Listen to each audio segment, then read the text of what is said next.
Good afternoon. Thank you for joining us today. I want to first recognize that public trust is critical to policing today and how we spend every day working to honor the confidence and faith that this community has placed in us as public servants. And that's why, with the support of our mayor, our city leaders, the Baton Rouge Police Department has implemented a body camera program that requires this agency to issue body cameras to every sworn police officer. And that is why we've adopted policies and practices that not only allow for the earliest possible release of critical incident video evidence, but also that exceeds the recommendations of the Department of Justice. Understandably, that there is an interest in our community to view the videos of the incident that we're going to speak about today. However, I want to acknowledge that in some cases, the public release of these videos must be delayed until our investigations and proceedings are concluded.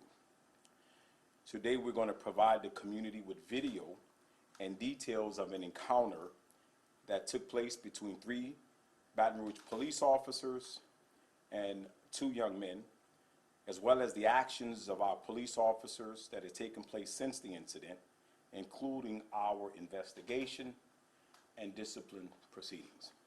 I'm going to ask Deputy Chief Myron Daniels to step forward to walk you through the video evidence that you're going to see today. Myron. Thank you, Chief.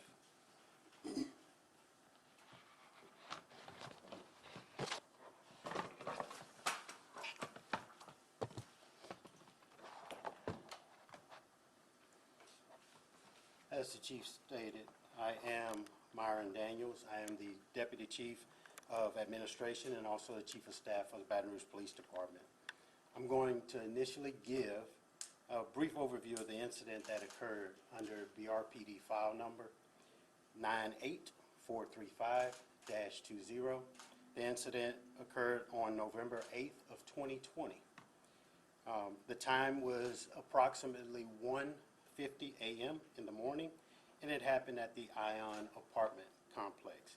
The length of the actual event lasted approximately 2 minutes and 45 seconds, but less than 3 minutes. On the aforementioned date and time, the officers were dispatched to 740 West Chime Street. The complainant, a security guard for the apartment complex, called to report that approximately 200 people were on the roof of the parking garage having a large party and playing loud music. Upon their arrival, officers entered the parking garage and began to proceed up the level where the party was said to be taking place. As the officers moved up the garage, they activated their sirens intermittently to announce their presence and in hope of dispersing the crowd prior to actually getting to them. As the lead officer was ascending up the parking garage, he observed 2 gentlemen suspiciously hiding behind vehicles as to avoid detection by police. Based on this reasonable suspicion, the officers stopped their unit, exited, and approached the area to investigate the incident. Now shortly, we will view video footage which captured the events. For those who may not be familiar with it, as the Chief said, every officer with the Baton Rouge Police Department is assigned a body-worn camera. Each of the officers involved in this matter was wearing and did activate their body-worn cameras in accordance with departmental policy. When turned on, just to give you a little insight on how the cameras work, when turned on, the cameras record both audio and video.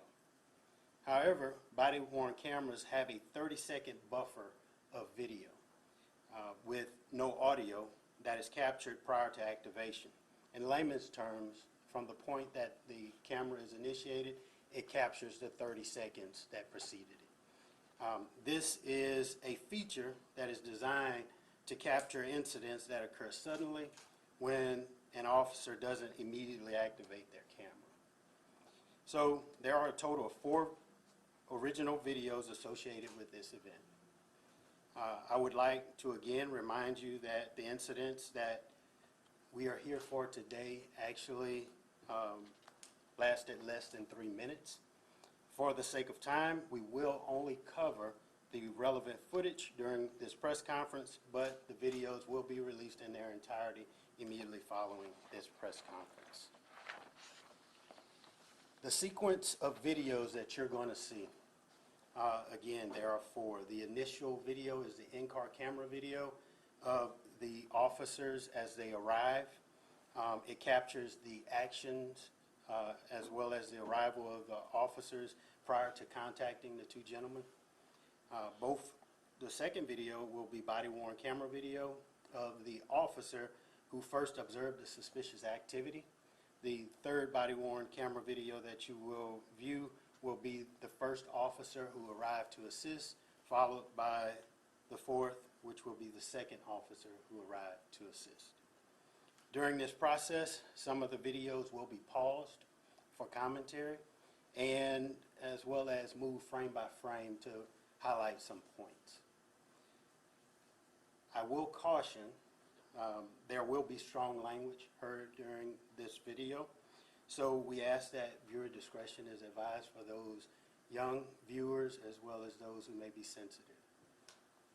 And finally, if you have any questions, we ask that you please hold those questions till the end.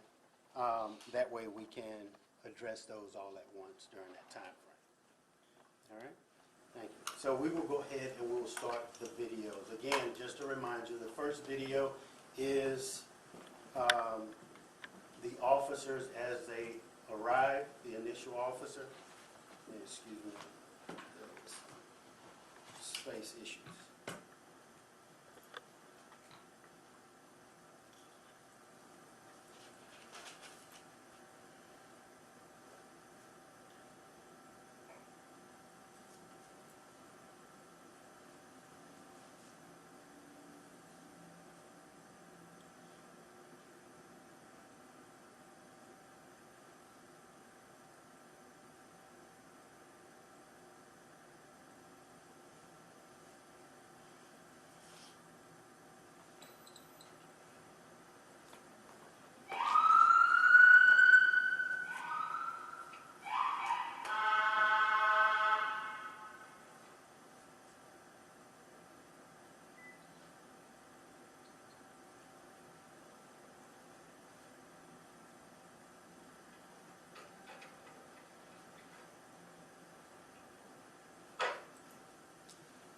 That is the process of the officer actually arriving and parking, and this next video will actually show where his body camera picks up as he exits the vehicle.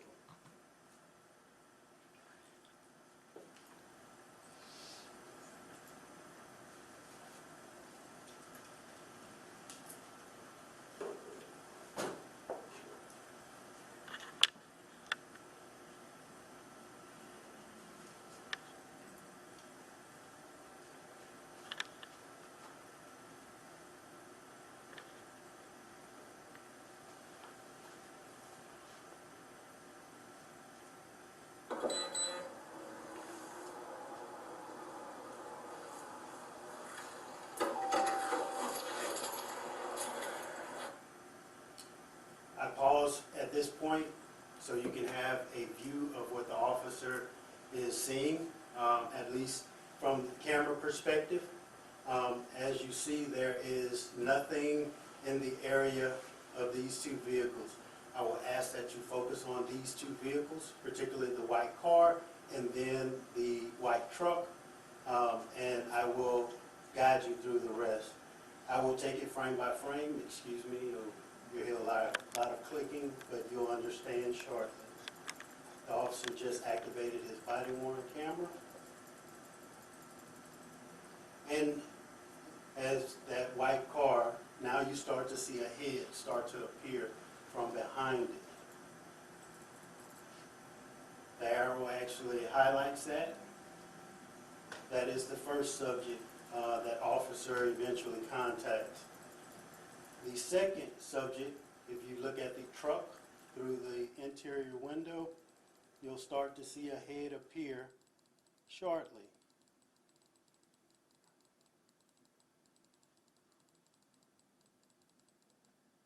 You can see it right here in the rear, through the rear of the video.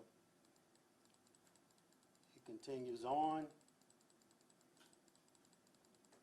and the two step out and will be contacted by officers. I will back it up and play it in. It's at regular speed, and you'll be able to see it from that standpoint.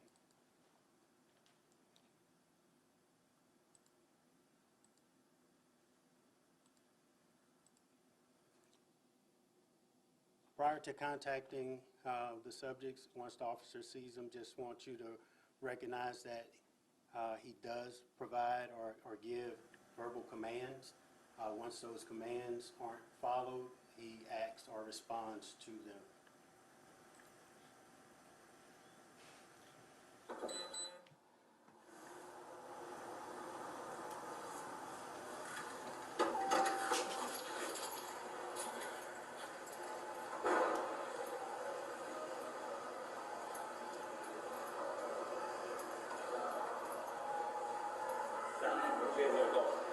Put your hands on the car. Put your hands on the fucking car. Don't move. No, you didn't. You're behind the truck. I'm trying to see what you put there. Well, I don't know. You don't listen. That's the problem. Hands on the car. Listen. Hands on the fucking car. Do not grab. You understand? Do not grab. You can put your phone down and stop grabbing things. Keep your hands on the car. Do you understand? Do you understand that? Okay. I don't care how your feelings feel right now.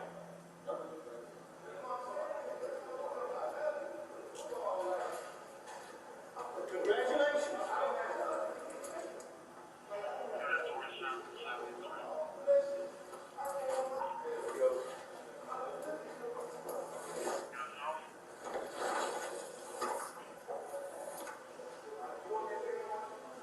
Go ahead, sir.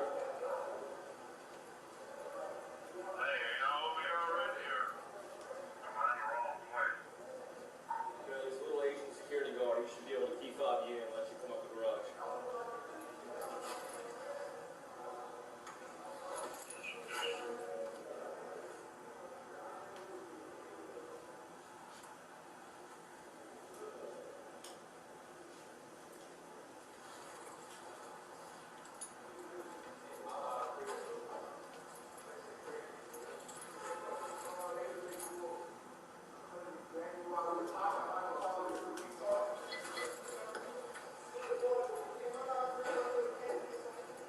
If that's the case, just listen. That's all I'm asking. I don't know you any more than you know me. Okay? When you don't listen and I don't know what you have on you, I fear for my life then, okay? Do you live here? You do that? Okay. They want to clear everybody out of the garage, okay? So go ahead and grab this. They got like 200 people going out there. They've been scattering out as we come out. That's fine. If y'all are leaving, that's fine. Right? If it goes, if not, go back inside. Thank you, guys.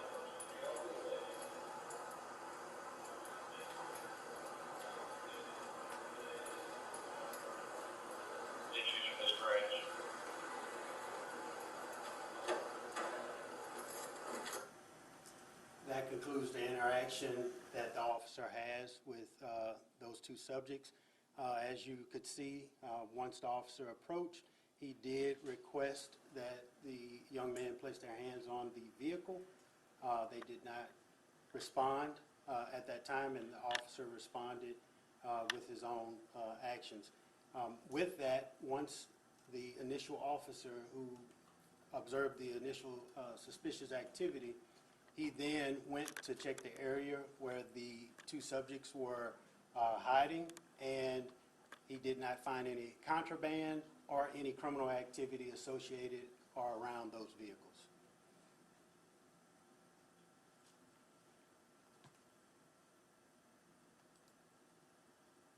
Second video you will see, or third video, excuse me, you will see is the first officer who responds to assist from his point of view.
You understand that? Okay. I don't care how your feelings feel right now. That's what I'm saying. That's what I'm saying. I don't have nothing. You can check me. Like, I don't have nothing. You can check me. I play football. I don't do that shit. I came out my crib. I did this because I don't have nothing. I don't have nothing. You want me to take off my shoes too? I don't have nothing. But like, when y'all talk to me reckless, y'all make me, I feel threatened when y'all talk to me reckless and point a gun at me. Yeah, man, you somebody respect and you raise your hand, man. That was why y'all was trying to play that. We didn't know it. He just came straight out here. He got right there. He came out the crib. I didn't know he was going to get trained.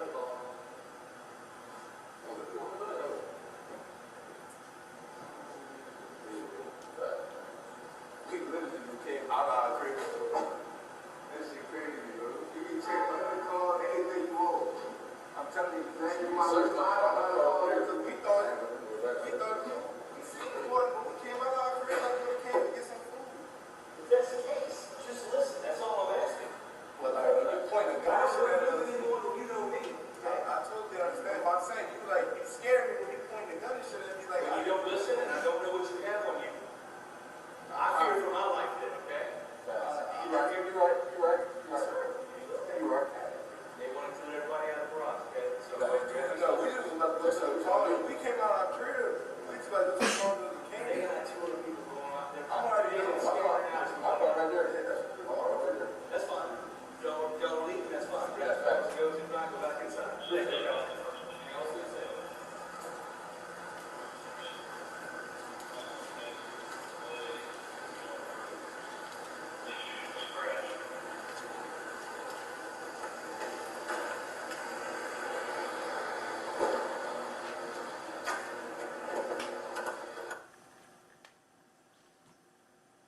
And then the last video that will be covered will be the second officer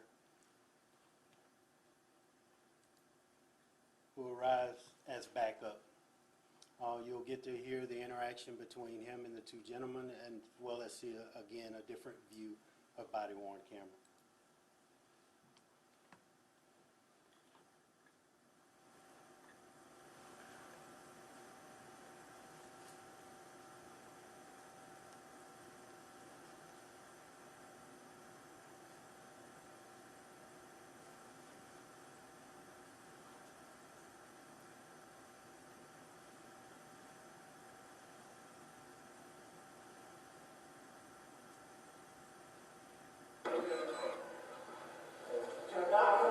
Put your phone down. Keep your hands on the car. You understand?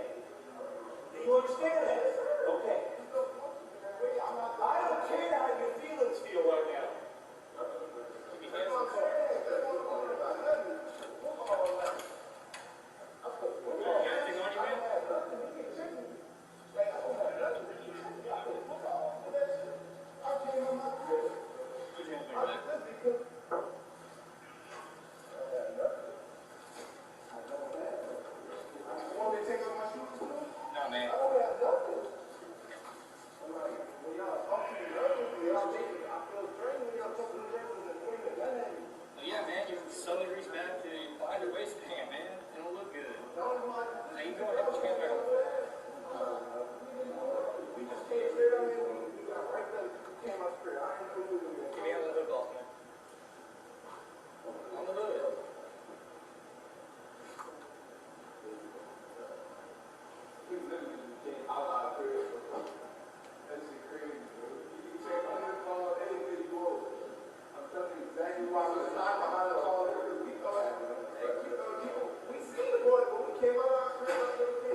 That actually will conclude the 4 videos that we will be releasing after this process.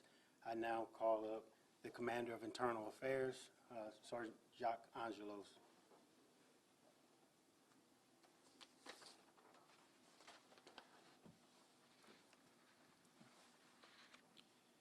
As Deputy Chief said, I'm Sergeant Jacques Angelos. I'm the commander of the Internal Affairs Division. On Monday, November 9th, BRPD launched an administrative investigation. At the direction of Chief Paul, BRPD's Internal Affairs Division conducted a comprehensive investigation of this incident to determine whether the actions taken by the officers met the high standards of the department and whether the decisions and behaviors of the officers warranted discipline. Our administrative investigation consisted of the following: reviews of dash cam and body camera video of the encounter, reviews of written reports, audits of body camera footage prior to the 6 months of the incident were viewed. That body camera footage belonged to the 2 veteran officers, and no policy violations were found during that audit. Also, the department interviewed the 3 officers involved, as well as obtained statements from the 2 civilians. To provide you with an understanding of the time frame, the department must complete its investigation within 60 days. After the Internal Affairs Division had fully completed its investigation, a thorough review of the facts was presented to BRPD's senior staff, and an administrative hearing was held on March 10th, 2021. During this hearing, Chief Paul advised 2 of the 3 officers involved that they were sustained on BRPD policy violations. One of the officers was found in violation of the BRPD's report writing policy and conduct unbecoming an officer. He received a letter of reprimand and mandatory procedural justice training and de-escalation training. A second officer was also found in violation of conduct unbecoming an officer and was issued a letter of reprimand. In compliance with Louisiana law, the disciplinary ruling communicated verbally during the administrative hearing was provided to the officers in writing on Friday, March 19th. BRPD officers have 15 calendar days after receiving their notice of ruling to appeal or to file for appeal. That deadline has passed, thus marking the end of the internal investigation and the disciplinary process. I'll now turn it back over to Chief Paul. Thank you.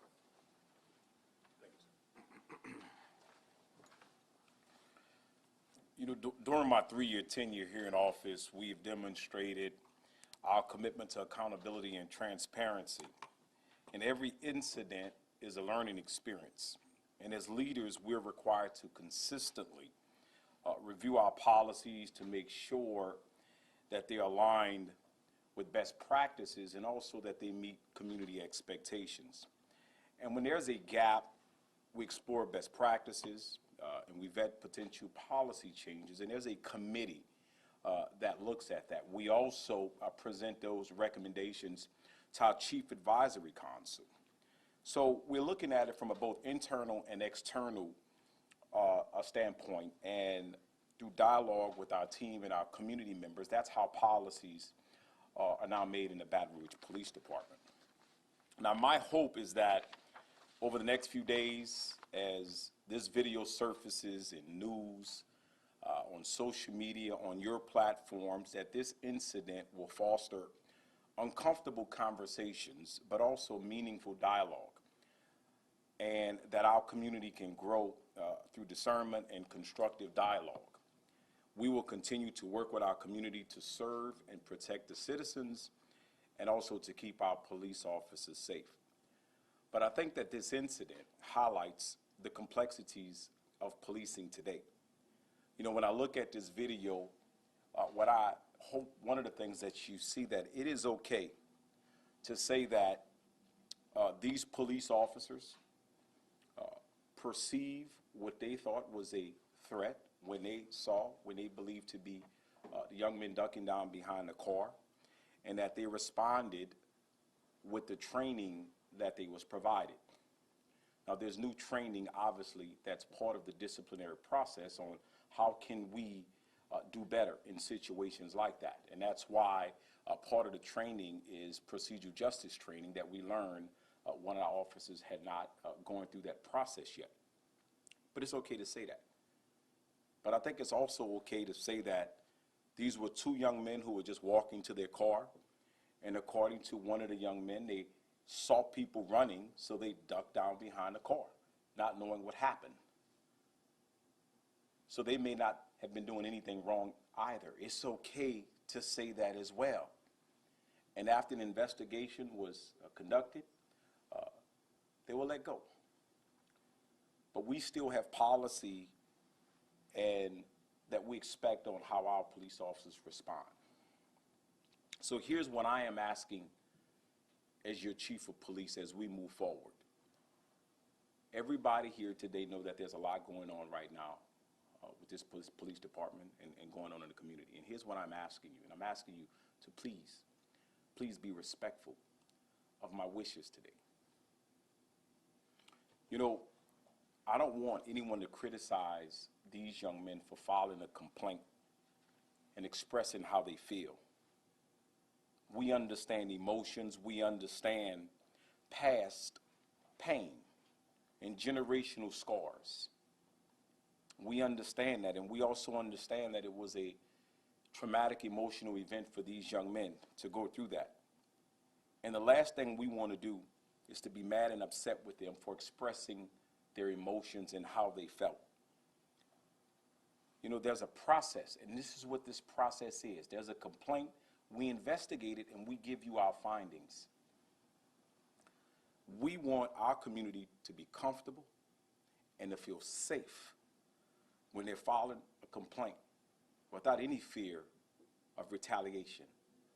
So please, please, do not direct any of that to these young men.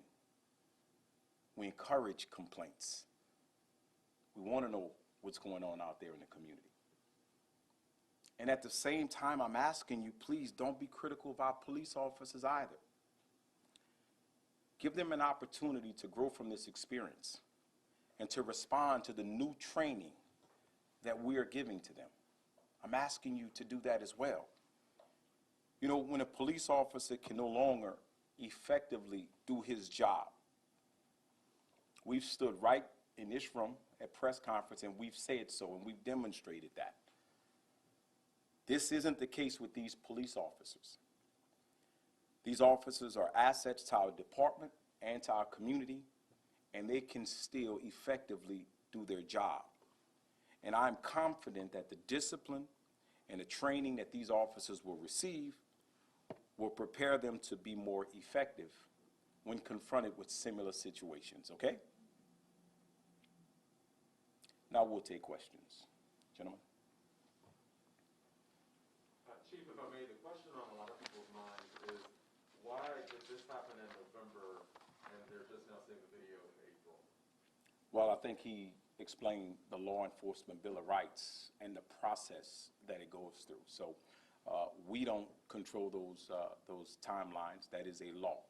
that we have to abide by. Can you point to any specific training, I guess, out of this incident that you all are implementing going forward? Sure. You know, when we came in 2018, one of the things we started in 2019, we had an expert come in and we talked about the importance of procedural justice policing.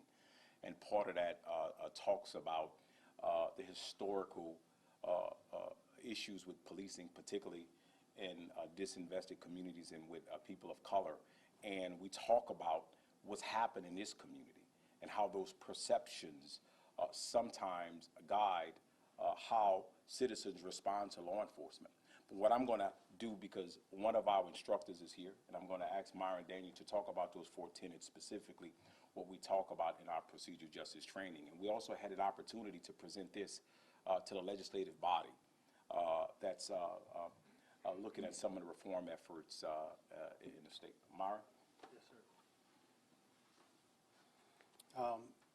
As the chief spoke, procedural justice training is something that every member of the police department has to attend. As a matter of fact, we started with the chief and the administration being the initial class to go through it. The class focuses on 4 tenets. The first is voice. The second is respect. The third is neutrality. And the fourth is trustworthiness. Those 4 tenets we harp on as to allow the community to have a voice, to speak, to express themselves, not only have a voice, but for law enforcement officers to respond respectful as they conduct themselves through this process. The third part of it is to be neutral, where there shouldn't be a difference of treatment regardless of the person standing in front of you. And then the fourth is for all those things to create that trustworthiness, which we have been, I guess you could say, putting quite a bit of effort in to gain from the Baton Rouge community. So those are the 4 tenets and how they are applied. And just to give you an additional, that training, even though there's a specific class for it, that procedural justice training has been enacted in a lot of other classes throughout our training. Our director of training, Lieutenant Jeff Williams, has done an excellent job of ensuring that. So hope that answers your questions. Thank you. So you said these officers had not yet gone through procedural justice training? Well, we know that the original officer who responded did not. There was one young officer who had been 2 days out the academy. He had recently gone through it. He was actually in the field training officer program. And he had gone through? That is correct. That training is part of our basic training academy now. So everyone who goes through the training academy attends that course. Okay, but some officers who have been here longer? Yes, our goal actually was to make sure that everyone had completed the training. In 2020, unfortunately, due to COVID, we were no longer having in-person classes, and we never transitioned into a online type course. So it delayed our efforts, but we started it again at the end of last year to make sure that everyone within the department goes through it. And we learned as part of this process that one of the officers, the initial officer on the scene, had not gone through it. And we believe that that training would have helped be a little more effective in the response. Okay, is that the officer that we mostly hear speaking, interacting with? It's the first officer who came in contact with, yes. Gotcha. Could you guys maybe walk us through, like, how this may have looked differently if that officer had gone through procedural justice training, how his actions may have changed? No, we can't do that. Obviously, with training, each individual has to take that in and respond, and we look at that on a case-by-case basis, so we can't predict how everyone is going to respond to training. We can talk about the training course and what objectives that training has, but how everyone responds, as you well know, that takes time. Chief Paul, talking about the discrepancy between that first social media post that was made in November of 2020 following this incident versus what we're now seeing in this video, that social media post talking about the unzipping of pants, yelling, "Where's the gun?" Obviously, we're watching that video. The unzipping of pants or anything, did that actually happen? Is that a discrepancy between what the video shows and what the complainant may have thought? Did that actually happen? Well, I think you can look at the video for yourself. Obviously, there was a pat down. I think you see he was patted down by more than one officer. The intent, I think we did receive information from one witness, one of the young men there, who did say that he did see the pants unzipped after. So the question is, was it intentional, or was it part of the pat down as you see the police officers checking this area just to make sure that no one was armed for officer safety reasons? And then obviously shortly after this incident, that social media post I'm referring to from one of the men in the video, obviously that took off, that got reactions from leaders, officials, university people. Did the social media, I guess, chain of events following this incident make what this incident turned out to be appear much worse? Do you think social media made it worse than what we're seeing today?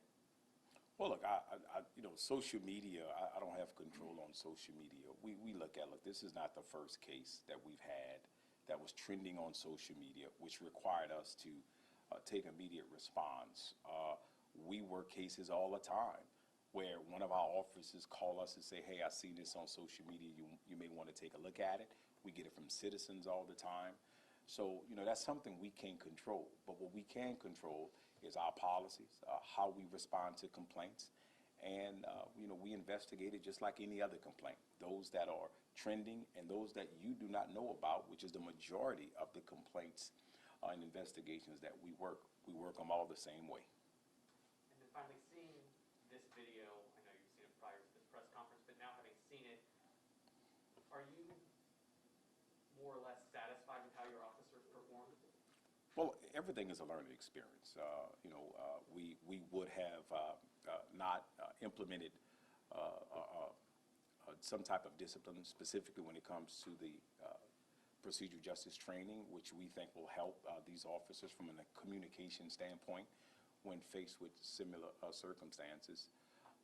But we've been in contact with the family of the complainant, and I hope that they're satisfied with the accountability piece that goes on with our findings.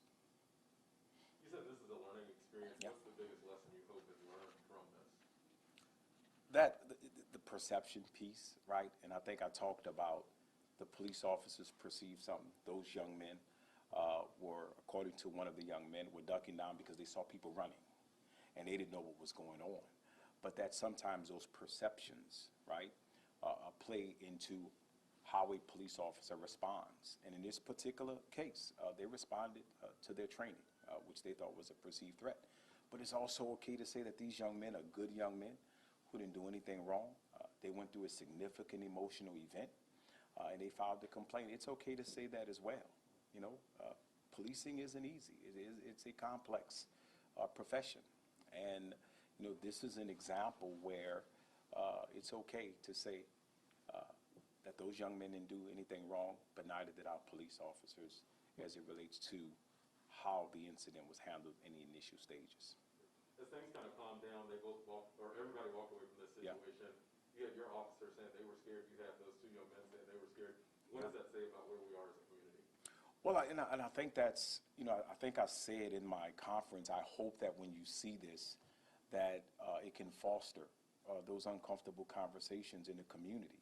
We have incidents similar to this where we've had the police officer sit there with the young man who went through the experience, and we have a conversation. Let me tell you how you made me feel. Let me tell you what I saw. Let me tell you why I responded. And there's a healthy dialogue. We've had that with a community person, a very outstanding young man doing great work in our community, who just believed that he was mishandled by law enforcement. And we had law enforcement right there, and they sat down right there under the direction of one of our deputy chiefs now, Troy Lawrence, who helped facilitate that. And it turned into a very positive outcome. There was mutual respect. There was learning. There was some acknowledgement on the officer's part on how he could have handled that situation better. But he listened. He listened to that young man when he said, let me tell you how you made me feel. People may not remember what you do, but they will always remember how you make them feel. But that is an example of a positive outcome that came from dialogue between a person in the community and one of our police officers. Did you think the police officers' behavior change after the young man on the right said he was a LSU football player? No, I don't. You don't think it's changed? No. I think once they perceived that there was no longer a threat, or what they perceived to be a threat. And the young man on the right, that was Koy Moore, correct? Not identifying any names in this particular incident, sir. Say one more question. So, do you have a message for the youth that will be watching this on social media, on anything about policing being hard? I'm sorry, give me that question one more time, I apologize. Do you have a message that you would like to pass on to the youth that are watching this, that will see this on social media? Like, what would you like to say to the youth? Sure. I like to highlight, there's a program called The Law in Your Community. And it's sponsored by NOBLE, N-O-B-L-E, that's the National Organization of Black Law Enforcement Executives. And we are in conversations right now to partner so that we can educate our youth. And we've been doing this for quite some time, actually, through partnership, where we actually show you what good policing looks like. You know, unfortunately, sometimes social media and the internet, we see things, but we want to show young men out there and any citizen what good policing looks like, but we also want to show them what bad policing looks like. And we want to give them tools to do, right, to use when you see both. And I think it's important because it's about education and awareness. There's a lot of misinformation that's out there on social media and the internet. And I can tell you the dialogue we have in this training has been very positive. We're working with some partnering agencies. I know we have Mr. Young here, Clay Young. He will be more than happy to talk about that through the foundation. That's one of the initiatives that we're initiating, and we're going to be partnering with some other agencies on it. So look forward to that. And we've been doing that for Law in Your Community. I know you teach it as well, but a very great course so we can teach and teach them what their rights are. We want young people to know their rights. We really do. I think it's very important for that. Thank you.